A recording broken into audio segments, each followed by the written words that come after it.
সাহেব আপনার তো কথা হয় না, আপনি তো অনেক হাতে জানেনই না। আপনার কাঁকড়া খাতে ইচ্ছে করছে, আপনি আমার বলবেন না? আপনার জন্য তো শুধু কাঁকড়া না, আপনার জন্য সাপ ব্যাং পুষে দরকার হলে এইটার ব্যবস্থা আছে আপনার জন্য, আপনি শুধু বলবেন।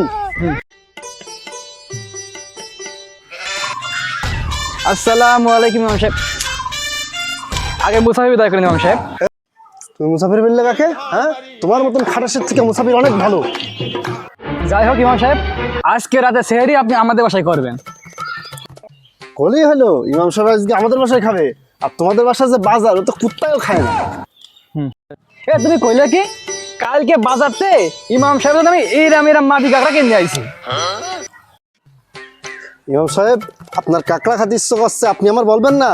আপনার জন্য তো শুধু কাঁকড়া না, আপনার জন্য সাপ ব্যাং পুষে দরকার হলে এইটার ব্যবস্থা আছে আপনার জন্য, আপনি শুধু বলবেন। আস্তাগফিরুল্লাহ আস্তাগফিরুল্লাহ। আপনি যে কাঁকড়ার কথা বললেন, ওই কাঁকড়া খাওয়া এক প্রকার মাখরু। ইমাম সাহেব আপনার কথা আমার খুব ভালো লাগে, এই যে আপনি এত সুন্দর সুন্দর হাদিস বলেন, আমার খুবই ভালো লাগে, একদম ঠিক আছে। আপনি যে এটার কথা বললেন, ওইটা খাওয়া তো ডাইরেক্ট হারাম। ইমাম সাহেব আপনার তো কথা হয় না, আপনি তো অনেক হাদিস জানেনই না। আল্লাহ আমার রিজিকে হালাল যেই জিনিসই রেখেছে না কেন, আমি সেটা দিয়ে সেহরি করবো। ইমাম সাহেব আপনি তাহলে কি সেহরি করবেন? গতকাল মুদি দোকান থেকে 1 কেজি চিড়ে আর একটু চিনি নিয়েছিলাম, আমি সেটা দিয়ে সেহরি করবো। এ কি ইমাম সাহেব, রমজান সম্পর্কে তো আপনার কোনো গুরুত্বই নেই। এই যে রোজার মধ্যে আপনি চিড়ে আর এই যে চিঙে দিয়ে আসে সেহরি খালি, আপনার কি রোজা হবে বলেন দিদি? আপনাদের মতন মানুষের বাসায় আমি দাওয়াতই খাবো না। একটা সুদখোর তোর বাসায় ইমাম খাবে?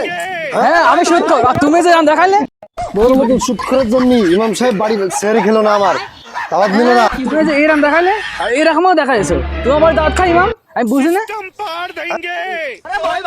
এইটা মানে কি? এটা মানে রুয়া আফজা, যা খালি সোয়াব হয়। আর এইটা মানে কি? এটা মানে যে বাটা মশলা, এই যে ইফতারিতে বাটা মশলা লাগবে না? হ্যাঁ, না বুঝে আন্দাজে কথা বলা। রুয়াবজা খালি কি সোয়া ভাই? তোর তো কোনো জ্ঞানই নেই, তুই তো ছোটবেলায় ড্রাগের পড়ে তোর মাথায় সমস্যা, উল্টো পাল্টা কথা বলিস।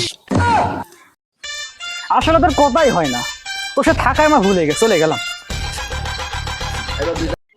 আসলে ইমাম আমাদের বাসায় খেলো না কেন?